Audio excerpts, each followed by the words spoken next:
Man, what's going on, guys? How are you guys doing? Ravens flock. I know nobody's happy right now. I'm gonna be very honest. Nobody's happy right now. I must say, it's been a while since I've done one of these type of videos. I mean, I didn't have this set up the last time I had to do one of these videos. An actual recap of the Ravens in the playoff game. We haven't been to the playoff game since the divisional round. I didn't have this set up during that time. So it's very interesting to see how much time has passed since the Ravens have been in the playoff game. Well, the Ravens have lost a good chunk of playoff games over the last couple years. And this one might be the most painful one. Or at least it might be the most emotional one because you lost to a divisional rival. And yeah, a lot of Ravens fans, they're not happy right now. Let me not waste any more of your time. I know what you guys came here for. You're here to hear my thoughts about how the game went. Well, to be honest, I'm not surprised to see the Ravens lose. As a Ravens fan, I sat here for over 3 hours on my live stream, rooting for the Ravens, putting every bit of energy and belief I had in this team. I got emotionally invested in the game. If you were in the live stream, you would have seen that in the live stream I snapped. The moment where I lost all hope on this game and on the season and lost all hope as a fan was the biggest play of the game. And because of the biggest play of the game, Cincinnati is now heading to the divisional round to take on the Buffalo Bills. I must start this off by saying congratulations to the Cincinnati Bengals for winning this game and advancing to the divisional round. Baltimore did not make it easy on you guys, and there were moments where you guys were sweating. To be able to hold on in that type of moment is critical, and it definitely helps build character for a team that's trying to compete for a championship. Congratulations to you guys for getting the win. I always try to show respect and sportsmanship. That's how it's always been. Best of luck next week in Buffalo. As a Ravens fan, I'm completely disgusted that you guys won the game. It's actually burning me up. I'm filled with rage right now because I'm watching Cincinnati beat my team in advance. I'm disgusted. I feel sick. But as a football fan, this feels right because we never got to see the conclusion of that Bengals-Bills game that was supposed to be played in Buffalo. Now we get to see that, and this game is going to matter. So as a football fan, I can't wait to see how that matchup is going to be next week. It should be very interesting. And these two teams are going to fight to see who gets to take on most likely Kansas City in the AFC Championship game. And if it ends up being the Bills and the Chiefs, then that means the AFC title game will be in Atlanta. So that should be very interesting. Now, granted, let's not overlook what the Jacksonville Jaguars can do, but that's for another time. We're not here to talk about that. I gave my props to the Bengals.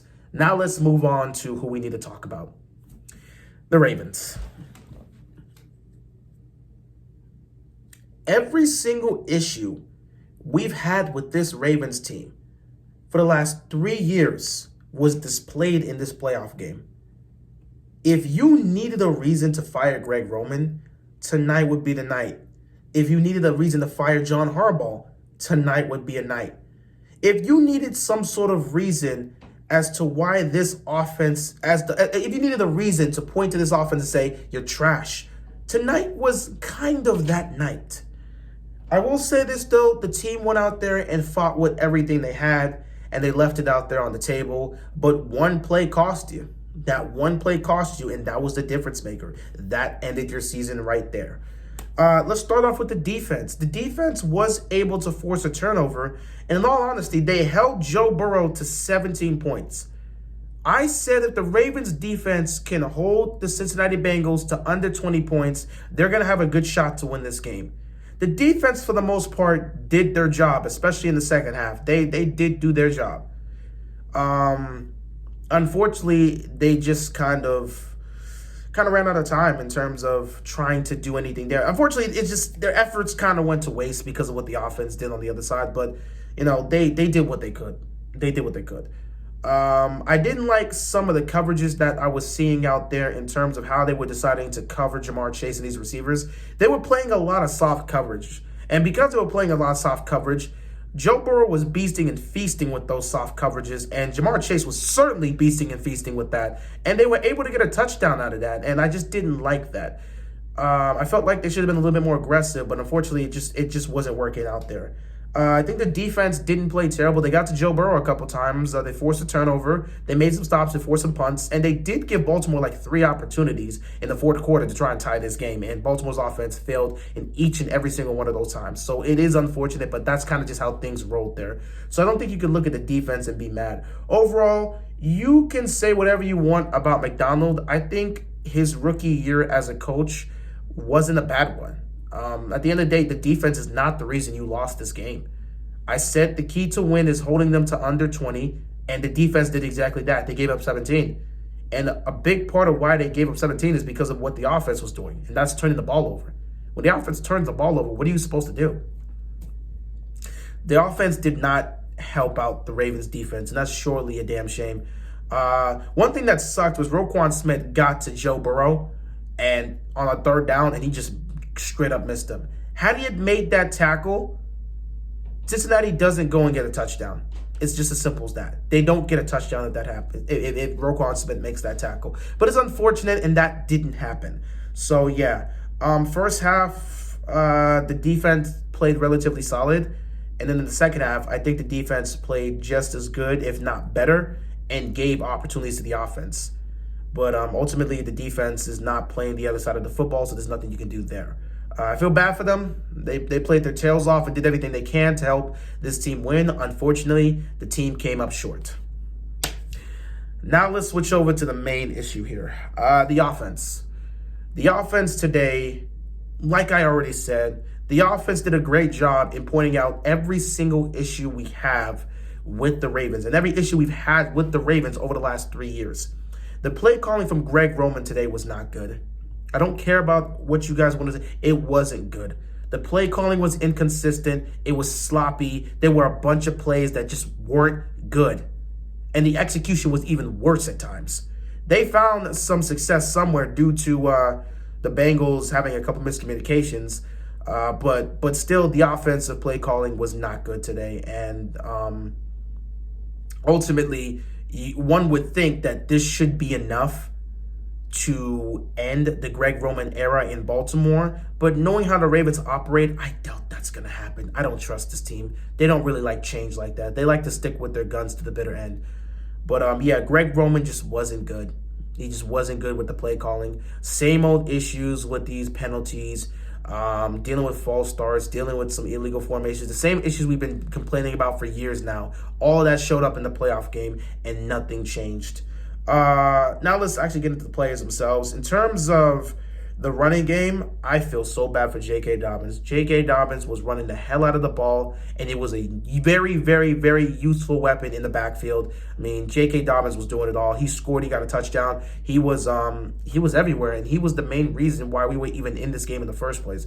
Gus Edwards pitched in, and he had a couple good runs himself. So your running back core was doing their job.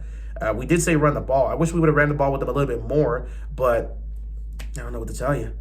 And J.K. Dobbins, I feel bad for him because he got screwed over by the stupid play calling. What stupid play calling am I talking about? Well, stay tuned because we're going to talk about the biggest play of the game and the play that ultimately ended Baltimore's season. But before we get into that, let's talk about Tyler Huntley. I don't know exactly what the vibe is around the fan base when it comes to Tyler Huntley.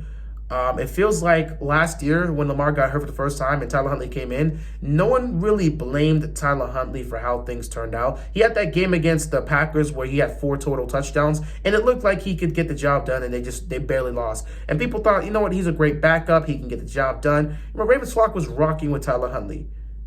After this season, I really don't know if the fans have any sort of positive thing to say about Tyler Huntley. I've seen a lot of negativity because his play hasn't been good at times, and he's turned the ball over in the worst moments, and that's showcased here today. And ultimately, because of the turnovers he had directly, it cost us the game. So early on in the first half, when Cincinnati was up 3, we're marching down the field, and you're trying to get something going. It was going well. They were running the ball well. And then I believe it was on 2nd and 6. You had Tyler Huntley take the snap. He was looking towards Mark Andrews. Mark Andrews was cutting it to the outside a little, and he was covered. There was a guy that was on him, and he was trying to break through. He was trying to break past him and cut to the right. And then there was another defender right there in terms of where Andrews was going.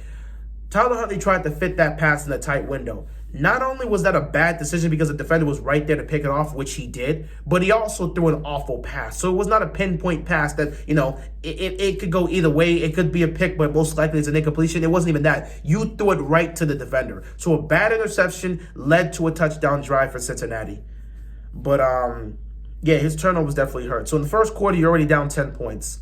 And then in the second quarter, you fight back. Well, you're not down 10 points, you're down 9 points because Cincinnati did miss the extra points. So you're down 9 points early on in the first quarter. The second quarter, you fight back and put up 10 unanswered points because your defense was able to force a turnover and you were able to put some points up. You go into halftime up 10-9. You could have been up 14-9, but the play calling in the red zone has been another, which again, the play calling in the red zone is awful. We don't need to discuss any further. It's been awful. It's been terrible all season. It hasn't improved at all. It's one of the worst in the league. Over the last 5 games, we've had the second worst red zone offense. The Jets have the worst. We're number 2. That should be a clear indication as to how poor this offense has executed in the red zone or just executed in general this season, especially with Lamar out. So yeah, it's a 10-9 game because you execute poorly in the red zone for the 15 millionth time. I don't even understand the play calling they were trying to do there. It was just poor. It was poor, and it was not a good look for Greg Roman. But then again, throughout the entire season, the guy has been very poor and inconsistent and bad with the play calling. So what else is new? You go out of halftime. You come back third quarter here. You start off with the football, and you proceed to do nothing with it. And then it becomes a frustrating second half that's filled with emotion. I was on the live stream watching. It was close relatively. Then all of a sudden, the defense decides to have that drive where they're playing so soft. And next thing you know, touchdown Cincinnati. They go for 2. Initially, the stop was there, but then they called Marcus Peters for pass interference. So they tried again, and of course, they get the 2-point conversion. So because of that, all of a sudden, it's a 17-10 game. Baltimore ends up getting the ball back knowing that they have to score, and to our surprise, they do. Demarcus Robinson got open downfield in the secondary, caught the ball, and went into the end zone for a touchdown. He actually ran the same route that he utilized in the preseason that got him that 60-plus yard touchdown. So he utilized that there, got himself a touchdown in the playoffs, and all of a sudden, we are tied up at 17 apiece. And it goes back and forth. The defense, again, was doing their job. They were doing their due diligence, making sure the Baltimore offense would get the ball back with the game still being tied. So next thing you know, we're heading into the fourth quarter. Baltimore has the football. They are marching down the field. Tyler Huntley takes the ball and keeps it himself, cuts to the left, and he's just taking off. And I'm thinking he's about to hit his head on a goalpost. He gets knocked out of bounds inside the 5. It's 1st and goal. They continue to creep a little bit closer to around the 2-yard line. So here we are at the 2-yard line. Tie game in the fourth quarter. Baltimore has the ball right at the goal line. Right at the goal line. All you need to do is hand the ball off to either Gus Edwards or J.K. Dobbins. Something that the Ravens have consistently failed to do. They've been so reluctant to just hand the ball off to a running back at the goal line and just let him run in. They've been so reluctant to do that. They're at the goal line. It's a tie game. Knowing that momentum can swing any way. Instead of handing the ball off to the most useful player on the offense, the guy that's been balling out all day, that already had a touchdown, instead of handing the ball to him, they decide to run a quarterback sneak. And it was kind of a push quarterback sneak where you're trying to push Tyler Huntley in. Tyler Huntley takes that snap. He's trying to get the ball over the top. He's trying to push. And then he fumbles the ball. He fumbles the ball at the goal line. It's picked up by the Cincinnati Bengals defense, and they take it the distance for a 98-yard fumble return touchdown. When I saw that play happen on the live stream, my mind broke. I completely froze. I was lost for words. I had flashbacks. I had legitimate flashbacks to that pick 6 in Buffalo in 2020. And I remember that moment when I saw that pick 6 happen in Buffalo. I knew at that moment Baltimore was going to lose that football game. I knew it at that moment. I was hoping to God that wouldn't be the case, but I knew at that moment Baltimore was going to lose the game. And that's exactly what happened. When I saw that 98-yard fumble return for a touchdown, I had that same feeling in my gut. I was lost for words that something like that could happen in that moment when the season's on the line and you have a chance to take the lead on the road at the goal line. At that point, I couldn't even properly focus in on the game. I was completely unraveled throughout the live stream. Any small thing was going to just take me over the edge. And it did happen on the live stream. But yeah, the rest of the game down the stretch, I really, really couldn't focus because all hope was lost for me. I lost all hope in this team. Any bit of optimism I had left was completely lost in that moment. And I just couldn't recover it back. Even though the defense was making stops and getting the ball back to the offense, I just couldn't believe in this horrible offense that has failed us time and time and time again. So much failure, so many times. By the way, this marks yet another game where the Ravens offense fails to score 20 points. How's life without Lamar Jackson looking for you, Baltimore? How's life without Lamar Jackson looking? So the fumble happens, they take it back, and then obviously the offense got to come back out here. What does the offense do? Proceeds to do nothing. Freaking Tyler Huntley, he gets sacked and then picked up a couple yards on second down. Third down, he fumbles the ball. It's recovered by Baltimore, but he fumbles the ball. It's fourth down, they got to punt the ball. And then they get the ball back again, and nothing happens, and then they fumble the ball. Not fumble the ball, they punt the football. And then the defense makes a stop again, and then all of a sudden, here we are. Game on the line, season on the line. This is obviously going to be the final drive of the game. Baltimore is trying to march down the field. The funny thing about this was it was a similar situation that Cincinnati had to deal with last year in the wild card round between them and the Raiders, where it came down to one last play to tie the game on fourth down. That's exactly what happened here. So Baltimore's moving the ball down the field. Clock is just ticking. They're just wasting so much time off the clock because they have such poor clock management. Another issue we've addressed this season that the Ravens have been unable to fix. So they're just managing the clock so poorly. Time continues to run out, and obviously the chances of Baltimore pulling off this upset or being able to tie the game and send it to overtime continues to wane less and less. Then all of a sudden a penalty happens. All of a sudden, you're in a second and 20 situation. Nothing really happens there. Or first and 20 situation, nothing happens. Second and 20, nothing happens. Incomplete again. Third and 20, nothing happens. And I'm just sitting there like, just put this season on ice. Put us out of our misery already. I'm so tired of this team. I'm so tired of this season. Just let me rest. I was so ready for the season to end because I knew they weren't going to get it done. Season on the line, game on the line, with everything at stake, do or die, you either score or the game is over. Fourth down and 20. Tyler Huntley takes the snap. He starts legitimately tripping himself backwards. He starts stumbling backwards. I'm thinking he's about to just fall there and the game can end. But he regains his balance and he yeets the ball into the end zone. The ball is in the air. The tension is high. Joe Burrow's on the sideline, scared, thinking this game could go to overtime. The ball starts to drop. Cincinnati's defense is there. They're trying to bat the ball down, but they end up batting it a little bit up. So the Cincinnati's defense bats it up a little, but then it starts falling. They kind of tip it out the way. But the ball gets tipped out of the way and the ball's falling. And guess what? It falls behind the Bengals defense. Now, guess what? Who's here? The ball's right here. We got a certain player here. This is a Ravens player that's here. That is James Prochet. We have talked about James Prochet all season. I have been one to say that James Prochet, he's just a guy.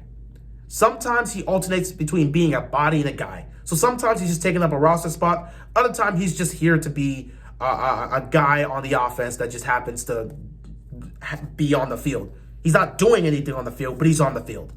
So he's right here. The ball's right here. James Prochet has an opportunity to catch that ball, score a touchdown, give the Ravens a miracle, to force overtime, or potentially go for 2 to win the game. James Prochet, a guy that has been labeled to have the best hands of all the receiving corps. Steve Smith Sr. gave praise to James Prochet and said he's probably the most technically sound receiver Baltimore has. They got to utilize him more.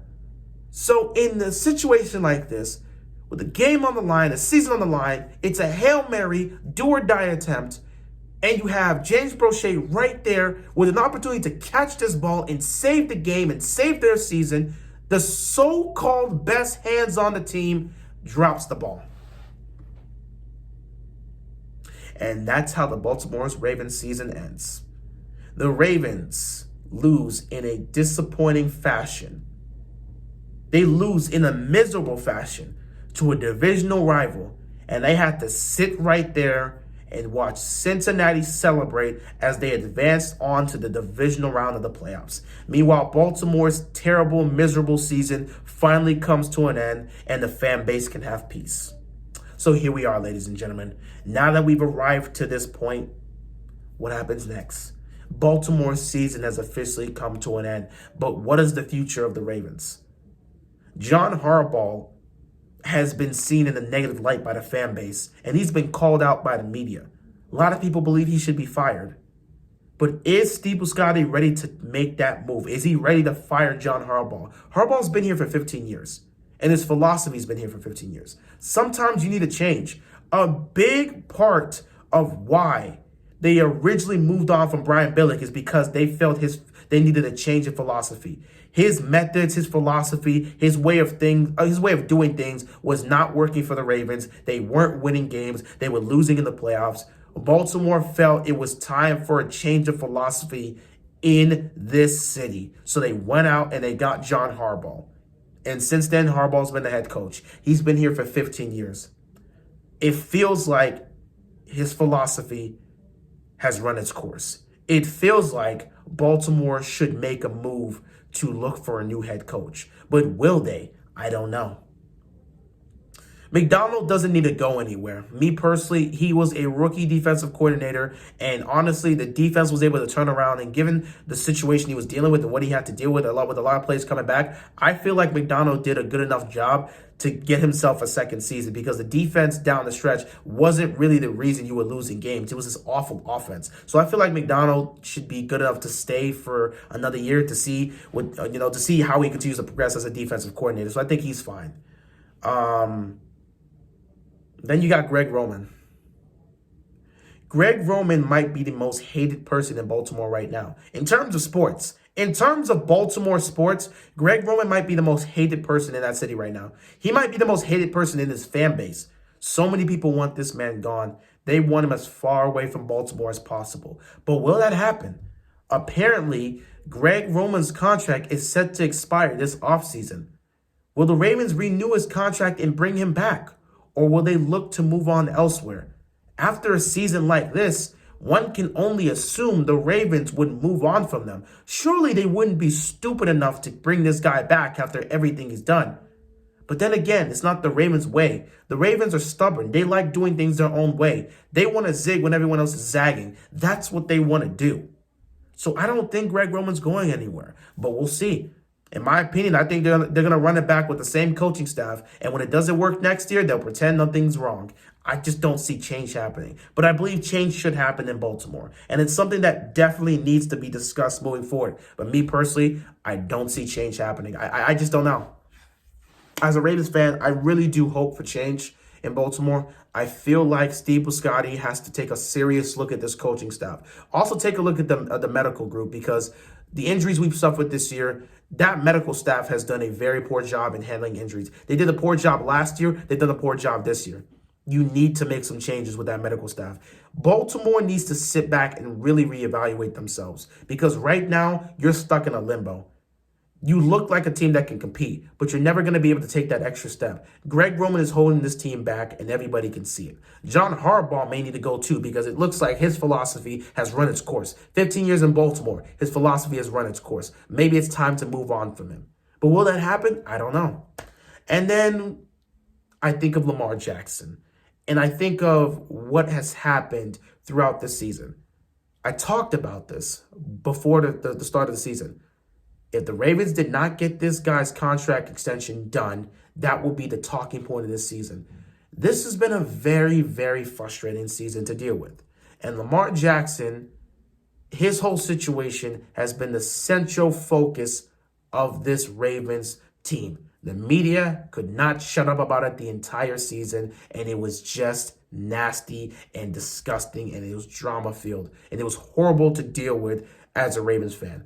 But it got 1,000 times worse when Lamar Jackson got injured. When Lamar Jackson suffered that PCL sprain because of that sack that he suffered against the Denver Broncos, we were not fully prepared to deal with the level of suspicion, the level of drama, the level of speculations. We weren't ready to deal with this nonsense that was going to hit the Ravens flock because the media pounced.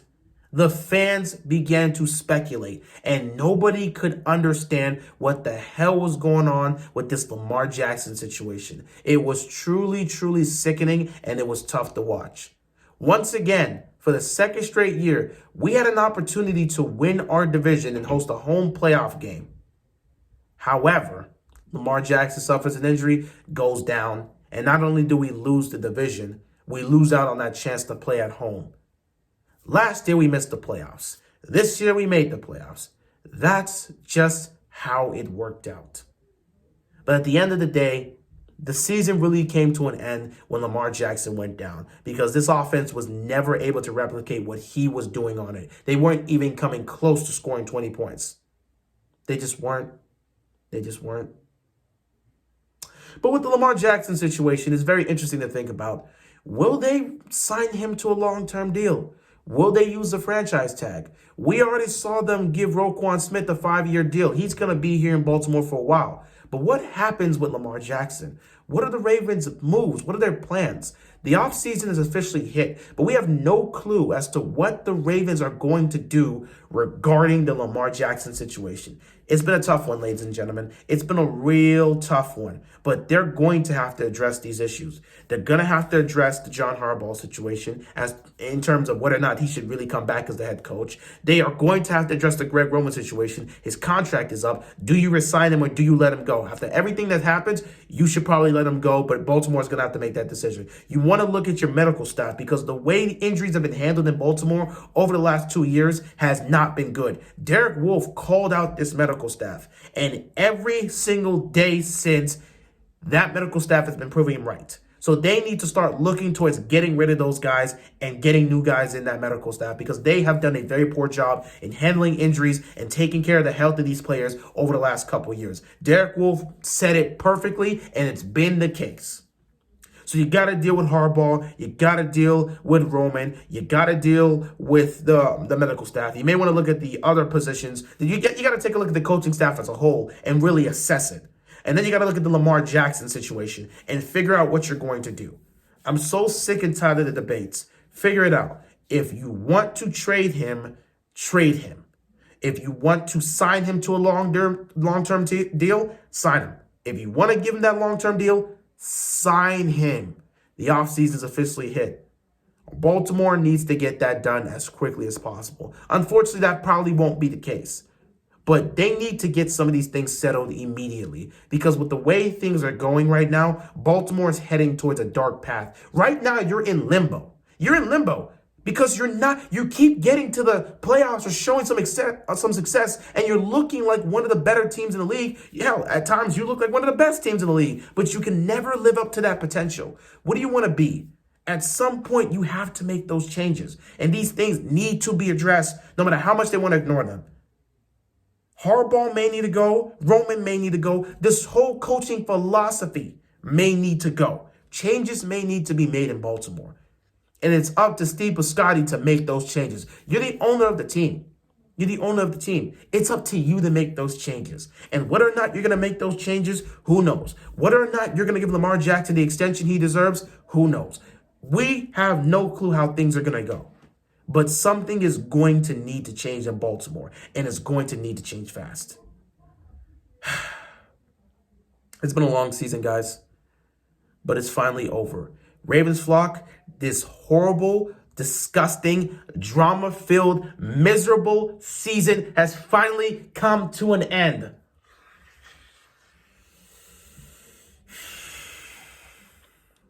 I can finally rest. I can finally rest. I don't have to talk about this Ravens team so much. I don't have to cover them and talk about them playing games for another 8 months. I hope Baltimore takes time to truly assess their entire team, assess the roster, assess the coaching staff, assess the front office, and make appropriate changes. Change needs to happen in Baltimore. But that's for another time. In terms of this game, Baltimore has officially been eliminated from the playoffs. Their season ends here in Cincinnati. They will be heading home with utter disappointment, and I'm sure they'll have their exit press conferences soon. But yeah, that pretty much ends it here. Once again, congratulations to the Cincinnati Bengals for winning this game and advancing on to the division round. We'll see what you guys have against Buffalo next week. Should be an interesting game to watch. And yeah, with that being said, guys, I'm done. I'm really done. I don't actually know how this is going to go moving forward. Because, this season has been worse to me than last season. And I feel like I got to take a little bit of a break. Obviously, I'm still going to be covering the games. I'm still going to be live streaming the division round and the AFC and NFC championship games and, of course, the Super Bowl. I'm still going to be covering football. But, in terms of talking about the Ravens specifically, I feel like I got to go on some sort of a break. If anything major happens, I probably would address it. But, I feel like I got to go on a break. Maybe I may make 1 or 2 more videos or maybe even a live stream. I may make one of those this week. But after this week, bro, I'm just done with the Ravens. Unless some major thing happens, I'm going to take a little bit of a break from talking about the Ravens. So, yeah. Season ends here. It's been a while since I've done one of these recap videos regarding the playoffs, but this needed to be done. Anyway, guys, it's been a fun season. I already did my official, taking off, my official release of the jersey and hanging it up. My jersey right now is hanging up there. This cap is going back up there, but I got my Ravens coach's hat, my Lamar jersey, and this hat was up there. I've officially retired that for this season. And next season, we'll get back into it with football, and we'll see what this team can do on the field next year. But our season ends here, and I couldn't be happier because I'm hopeful that this will mean change for Baltimore. I hope this will mean change in the coaching staff, change in the front office, change in some of the personnel, and just change in the philosophy that Baltimore's been holding on to for such a long time. Hopefully, change is coming for Baltimore. I could really pray for that. But with that being said, I appreciate you guys. Thank you so much for watching. It's been one hell of a year.